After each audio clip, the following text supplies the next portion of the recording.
अ, अ, मित्रांनो, बोलण्याचं रिझन हा आहे. काही पेन्शनर्सचे फोन आले अ, आम अ, अहमदनगरच्या साईडनी. तर ज्या प्रकारे बोलणं झालं त्याच्यातून एक वेगळीच भावना प्रकट झाली आणि त्याच्यातून मी एका वेगळ्याच वास्तव्याला सामोर गेल्यासारखं, माझं काही क्षणासाठी माझं वास्तव्यच पूर्णपणे बदलून गेल्यासारखं मला वाटलं. तर त्यांनी खूप मी बोलता बोलता त्यांना एक गोष्ट सांगितली की मी पण त्याच क्षणाची वाट पाहते आणि त्यांनी सुद्धा सांगितलं की मी पण त्याच क्षणाची वाट पाहते. तर कुठल्या? तर पेन्शनरला न्याय भेटण्याच्या. तर त्यांनी मला सांगितलं की शिर्डीमध्ये आम्ही खूप मोठं प्रोग्राम ठेवू, साहेब आपण या. आणि पहिलेच्या साहेबांनी सांगितलं की मी तुमचं भाषण ऐकलं आणि मला फार बरं वाटलं आणि मी तुमचा नंबर घेऊन, माझ्याकडे नंबर नव्हता, मी तुमचा नंबर घेऊन फोन केला. पहिली गोष्ट मला सगळ्या त्या पेन्शनर्सला सांगावं असं वाटतं जे अहमदनगरच्या रावारी गावचे आहेत, शुगर फॅक्टरीमधले जे आहेत. इवन त्यांनी सांगितलं की आम्ही 2 ते 2,500 पेन्शनर सुद्धा आहोत.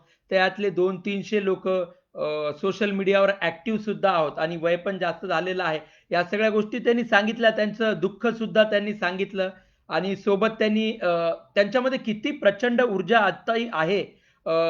एक मी अशा वास्तव्याला समोर गेलो की असे किती प्रश्न सुटू शकतात देशातले. म्हणजे हे तर एक पेन्शनरचं आहे, पण असे किती प्रश्न असतील जे वर्षानुवर्ष पेंडिंग असतील आणि किती अशी गोरगरीब जनता या चुकीच्या राजकारणामुळे किंवा या चुकीच्या धोरणांमुळे त्रस्त झाली असेल आणि हताश झाली असेल की त्यांना तिथे न्याय भेटत नसेल किंवा त्यांना तिथे जी सरकारी यंत्रणेची मदत भेटायला पाहिजे ती भेटत नसेल. तर एक फार मला मला एक क्षणासाठी मला एकदम अशोक राऊत सर दिसले आणि मी त्यांना सांगितलं पण की जर हा निर्णय येतो आणि जर मी अशोक राऊत सरांसमोर असेल तर मी सगळ्यात पहिले अशोक राऊत सर आणि हेमा मालिनीजी मॅडमला पेढा खाऊ घातल्याशिवाय राहणार नाही. ही गोष्ट मी त्यांना सांगितली आणि एक वेगळ्याच वास्तव्याला मी समोर गेलो. तर खूप चांगलं वाटलं. ह्याच्यासाठी नाही की लोक मला ऐकत आहेत. ह्याच्यासाठी मला वाटत आहे की लोकांचं दुःख आणि माझं दुःख कुठेतरी मेळ होत आहे आणि कुठे ना कुठे आम्ही दोघं सुद्धा, म्हणजे ती लोक सुद्धा आणि मी सुद्धा त्या सुखाच्या क्षणांकडे वाट पाहत आहोत आणि देशाचं जिथे अस्मिता लागलेली आहे, देशाची न्याय प्रणाली जिथे खोळंबून गेलेली आहे, ती परत एकदा उंच उभारी घेईल. ही म्हणजे किती एक गोष्टी आहेत. देशाचं नाव आहे, देशाच्या न्याय प्रणालीवर कौतुक करण्याचं वेळ येईल. या सगळ्या सगळ्या गोष्टी एकदा जर घडून आल्या तर खूप चांगलं वाटेल. पण खूप वेळ झालेला आहे मित्रांनो. आपले बरीचशी पेन्शनर मंडळी आता आपल्यातून निघून गेलेली आहे. खूप पेन्शनर मंडळी अजूनही म्हणजे घराच्या बाहेर निघू शकत नाहीत. खूप जण बिमाऱ्यांनी त्रस्त आहेत आणि खूप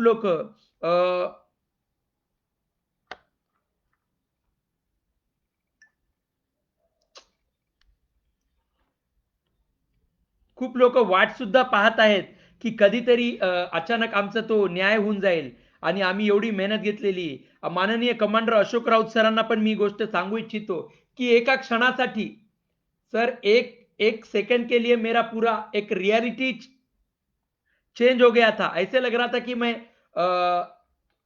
एक अलग माहौल में चला गया हूं और फिर बाद में कुछ देर के बाद वापस पुराने माहौल में आया हूं। तो वो जो माहौल में मैं गया था, जैसा कि साहब ने कहा, वो सर ने एक बहुत अच्छी बात कही कि पेंशनरों का काम हो जाने दीजिए साहब, हम शिरडी में बहुत बड़ा प्रोग्राम रखेंगे, आप लोग भी आना है। हम बहुत बड़ा प्रोग्राम रखना चाहते हैं, हमारी बहुत दिनों से इच्छा है। तो उन्होंने ये बात जो कही एक बहुत अच्छा लगा। पहले कुछ देर पहले वो अपना दुख दुख दर्द बता रहे थे और फिर अचानक से, फिर बाद में जब मैंने विषय निकाला कि मैं एक मोमेंट के लिए रुक रहा हूं और जिस दिन जस्टिस हो जाएगा तो उस दिन एक देश में एक अलग से माहौल रहेगा। तो ये बात करते समय मेरे को फिर जैसा उन्होंने शिरडी की बात कही, तो देखिए ना कितना भावनाएं कितनी इंसान की कितनी अच्छी होती है जब इंसान एक अच्छे मकसद के लिए बात करता है। कई लोगों का 65 लाख परिवार में से मैं नहीं जानता कितने परिवारों का जीना मुश्किल हो गया था उसमें से। मैं ये भी नहीं जानता कि कितने पेंशनर बेचारे गुजर चुके हैं, लेकिन मैं ये जानता हूं कि अगर न्याय होगा तो वो पूरे 65 लाख परिवारों का न्याय होगा। ठीक है, लेकिन एक चीज मैं सरकार को भी यहाँ पे बोलना चाहता हूं कि सरकार ने इस केस को इतना पेंडिंग रखने की कोई जरूरत ही नहीं थी। ये केस ये केस गौर गरीब का केस था, उनके ऊपर हुए अन्याय का केस था, शोषण का केस था। तो सरकार ने, माननीय पंतप्रधान श्री नरेंद्र मोदी जी ने इस केस को बहुत जल्दी सुलझा देना चाहिए था। इतना दिन पेंडिंग रख के भारत के मैं माननीय पंतप्रधान श्री नरेंद्र मोदी जी से कहना चाहता हूं कि वो पंत प्रधान की गरिमा को बिल्कुल अब मलिन ना होने दे, क्योंकि पिछले 70 साल से देश का जो गलिच्छ वातावरण हो गया है, जो राजकीय वातावरण जो बिगड़ चुका है, ये बिल्कुल सही नहीं है। और मैं चाहता हूं कि सरकार और जनता के बीच में एक विश्वास का नाता वापस प्रस्थापित हो, और जनता को मजबूर मत कीजिए कि जनता की नाराजगी एक उनका नाराजगी एक रोष प्रकट करने पे, क्योंकि 70 साल से तो यही चल रहा है मोदी जी। क्या फायदा आंदोलन करके? आप लोग जन आंदोलनों को देखते नहीं है, जनता के समस्याओं के प्रति आपके अंदर संवेदनशीलता नहीं। एक समय आप ही, मोदी जी, आप अगर याद करोगे तो एक समय जनता के बीच में रह के आपने जन आंदोलन किए हैं, जनता के लिए, जनता के बीच में खड़े रह के आपने खुद आंदोलन किए मोदी जी।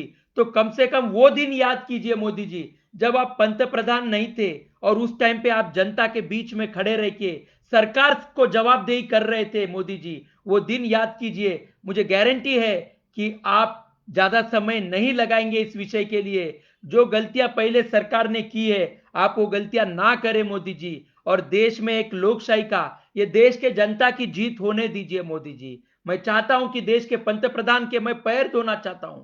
मैं 65 लाख परिवार के तरफ से उनका बेटा बोलकर ये पैर धोना चाहता हूं मोदी जी। अब इस मोमेंट को और ज्यादा मत खींचिए। ये केस कोई पॉलिटिकल रंग नहीं है मोदी जी। हम समस्त पॉलिटिकल पार्टीज को रिक्वेस्ट कर रहे हैं कि इस केस को जल्द से जल्द सुलझा दिया जाए। आप भी मोदी जी देश के जनता की भावनाओं को ध्यान में रखिए। इन गरीब पेंशनरों की तरफ एक बार देखिए तो सही।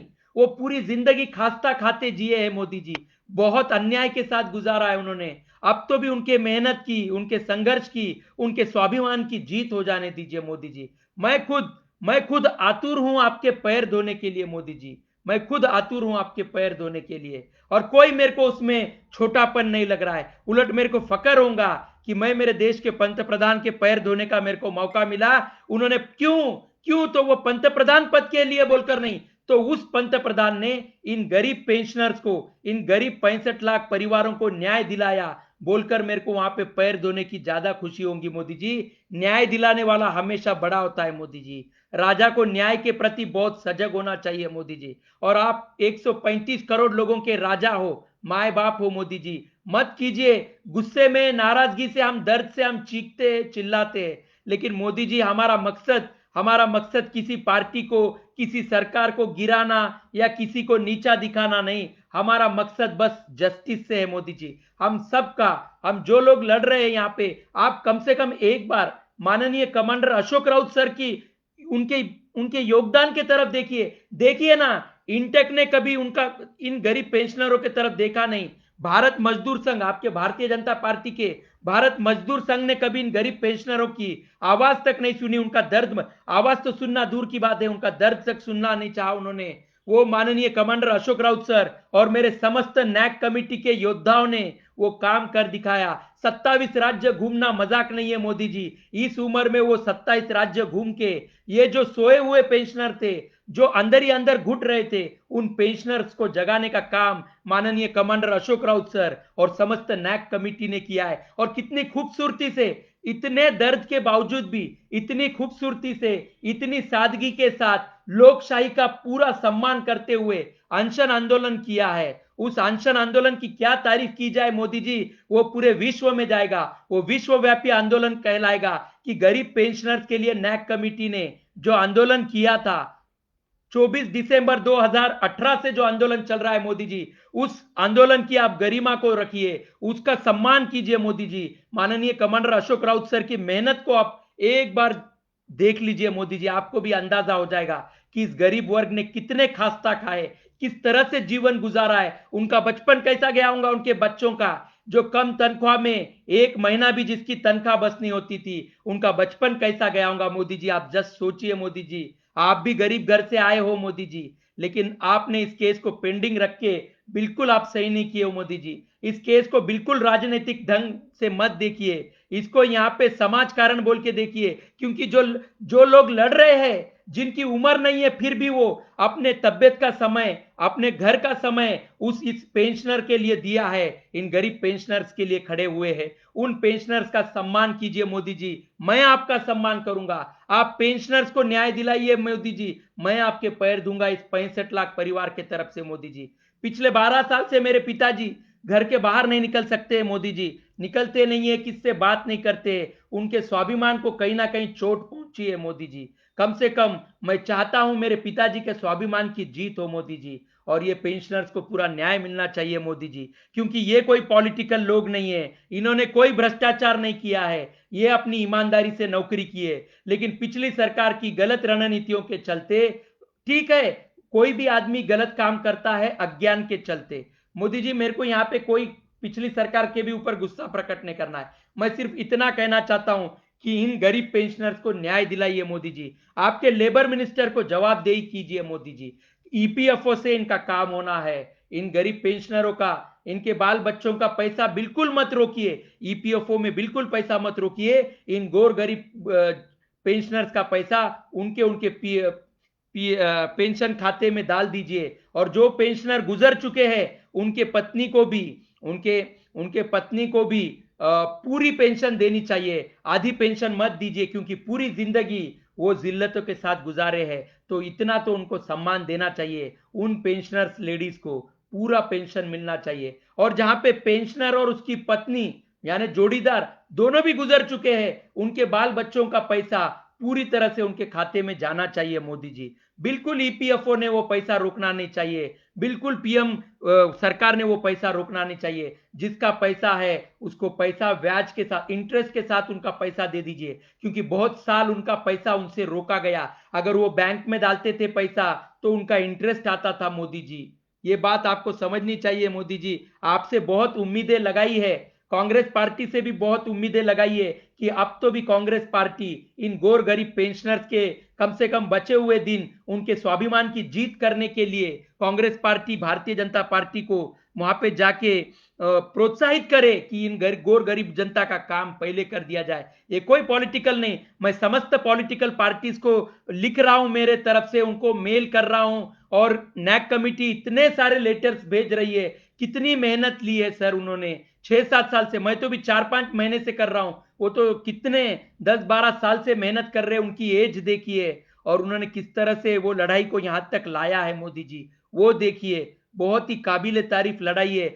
लेकिन जितना ज्यादा दिन आप इस केस को पेंडिंग रखोगे, ये भारत के संविधान के लिए ये एक अपमानित बात है, ये भारत के न्याय प्रणाली के ऊपर संदेह उत्पन्न करने वाली बात है मोदी जी, कि इतना सब कुछ होने के बावजूद भी गोर गरीब पेंशनर्स को न्याय मिलने में इतना विलंब क्यों हो रहा है। मैं आपसे यही कहूंगा मोदी जी कि इस केस को बिल्कुल राजनीतिक ढंग से ना देखा जाए, और इन गोर गरीब पेंशनर्स को उनके मेहनत का पैसा उनके पेंशन खातों में जल्द से जल्द ट्रांसफर कर दिया जाए, इंटरेस्ट के साथ कर दिया जाए। उनका जो बकाया है उसके ऊपर उनको इंटरेस्ट देना बेहद जरूरी है, क्योंकि इतने साल उनका पेंशन का पैसा रोका गया। अगर वही पैसा उनको समय पे मिलता तो वो बैंक में डाल के वो इंटरेस्ट तो भी ले सकते थे, कहीं और इन्वेस्ट करते थे, कुछ और उनके जो अरमान थे, उनके जो खुद के अरमान थे, वो अरमान पूरे हो सकते थे मोदी जी। बच्चों के शादी में पैसा लगा सकते थे, बच्चों के लिए कुछ खर्च कर सकते थे, खुद के लिए कुछ खर्च कर सकते थे, खुद की इच्छाएं पूरी कर सकते थे।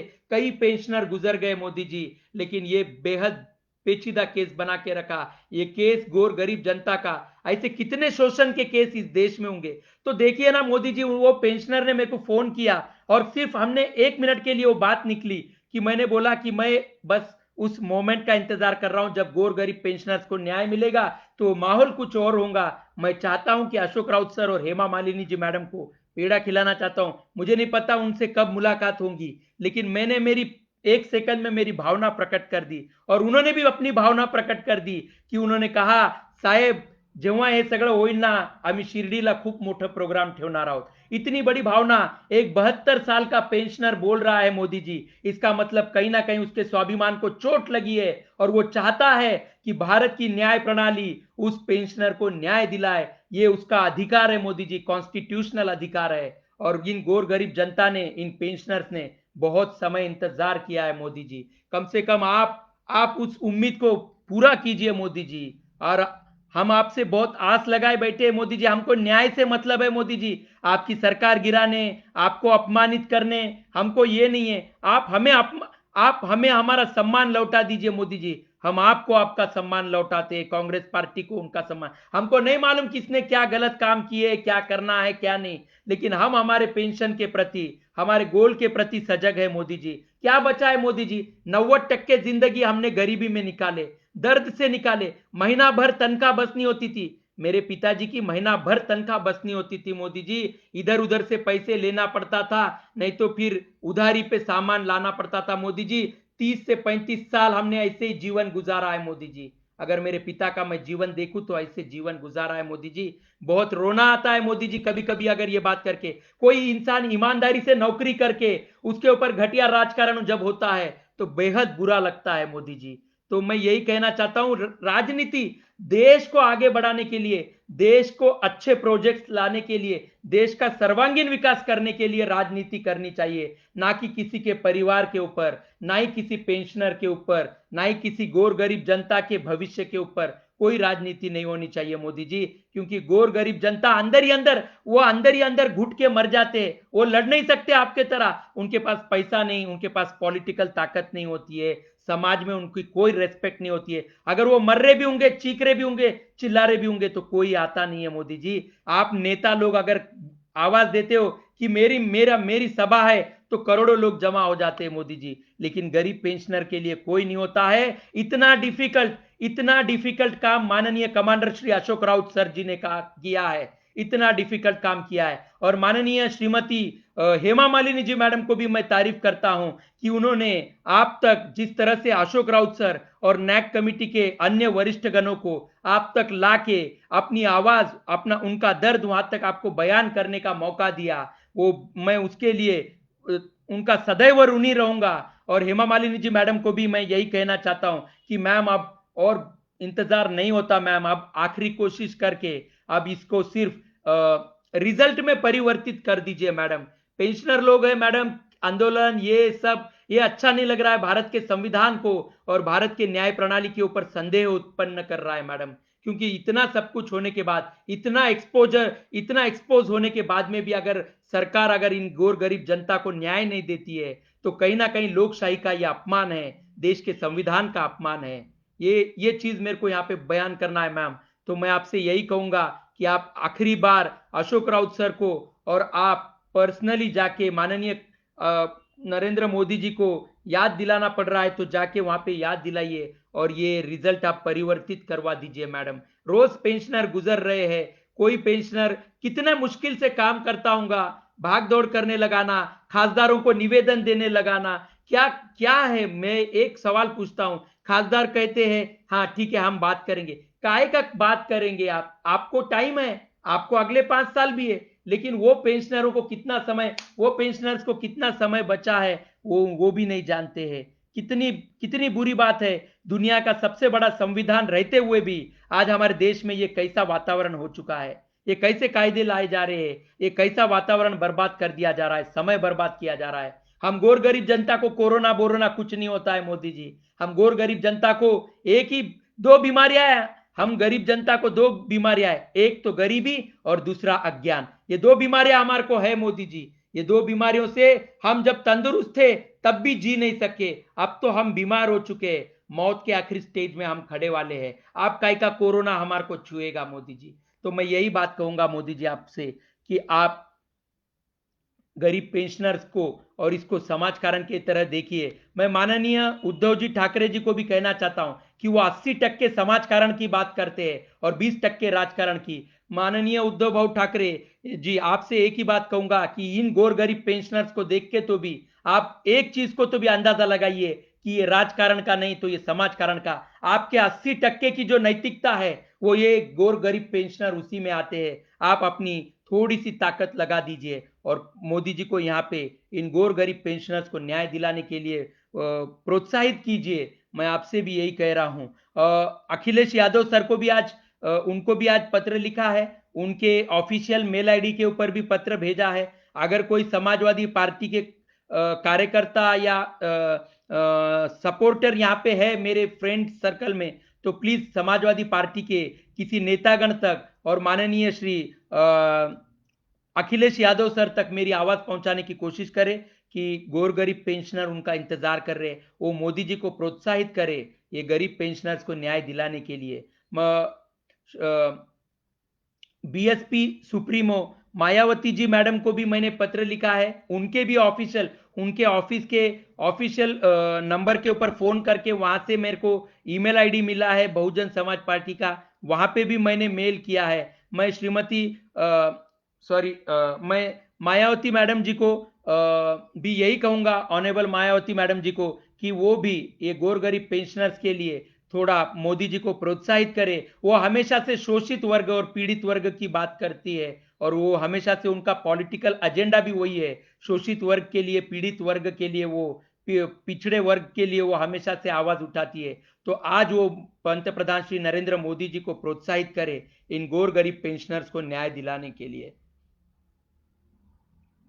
शरद पवार साहब को भी, आदरणीय शरद पवार साहब को भी यही बात कहूंगा, उनके भी ऑफिशियल मेल आईडी के ऊपर राष्ट्रवादी कांग्रेस के मैंने मेल किया है। मैं उनसे भी यही कहना चाहूंगा कि वो मोदी जी को, जैसा हमेशा वो हर समस्या के लिए आगे आते हैं, पर्सनली जाके किसानों को मिलते हैं, मोदी जी को वो पर्सनली जाके मिले हैं, ये उम्र में भी वो पर्सनली जाके मिलते हैं, ये बहुत अच्छी बात है, उनकी एक बहुत अच्छी खूबसूरती है उनके अंदर इस बारे में। तो मैं वही बात कहूंगा शरद पवार साहब को कि वो मोदी जी को प्रोत्साहित करे और ईपीएस 95 पेंशनर्स के लिए जल्द से जल्द न्याय दिलाने का प्रबंध करे। ठीक है दोस्तों, यही बात करना था। वो पेंशनर से बात करके, अहमदनगर के रावरी गांव के शुगर फैक्ट्री के पेंशनर से बात करके जो भावनाएं प्रकट हुई है, तो मैं अपने आप को काबू नहीं कर पाया, और मैंने सोचा कि मैं पहले सोचा सवेरे बात करूंगा लेकिन काबू नहीं कर पाया, तो मैंने सोचा चलो अभी बात कर लेते हैं, और अपना जो भी अपन ने जो फील किया है वो बोल देना अच्छा रहेगा। जो भी आप फील करते हो वो बोलना बेहद जरूरी होता है। तो मेरे को लगा कि इतना अच्छा फीलिंग, एक सेकंड के लिए, मैंने कहा ना आपको कि मेरा वास्तव्य ही चेंज हो गया था कुछ देर के लिए। यथा दृष्टि तथा सृष्टि बोलते ना, वो एक मन है, यथा दृष्टि तथा सृष्टि, तो वही शायद मेरे को थोड़ा सा मैजिक लगा। तो उन पेंशनर ने भी बहुत अच्छी बात कही, उन्होंने कहा कि हम भी शिरडी में प्रोग्राम रखना चाहते। तो क्या क्या पेंशनर ने सोच के रखा है, तो बहुत संघर्ष किया है उन्होंने, बहुत इंतजार किया है, कई पेंशनर बेचारे लड़ते लड़ते गुजर गए। बहुत बुरा लग रहा है भारत के न्याय प्रणाली के प्रति, और भारत के पॉलिटिकली एजेंडा के पीछे बहुत बुरा लग रहा है कि ऐसे गोर गरीब जनता के मुद्दों को सरकार तवज्जो नहीं देती है जो देना चाहिए। ऐसे मुद्दे छुपने नहीं चाहिए, ये शोषण के जो मुद्दे रहते हैं, ये जो पीड़ित वर्ग के मुद्दे रहते हैं, तो इसको जल्द से जल्द न्याय देना चाहिए, यही मेरे को लगता है। ठीक है, मैं मेरा विषय खत्म करता हूं। Thank you so much. जय हिंद, जय भारत। जय हिंद, जय भारत। ज्येष्ठ भारत, श्रेष्ठ भारत। ज्येष्ठ भारत, श्रेष्ठ भारत। नैक कमिटी जिंदाबाद, नैक कमिटी जिंदाबाद। अशोक राउत सर आगे बढ़िए, अशोक राउत सर आगे बढ़िए। सत्यमेव जयते। थैंक यू सो मच दोस्तों, thank you so much. Good night.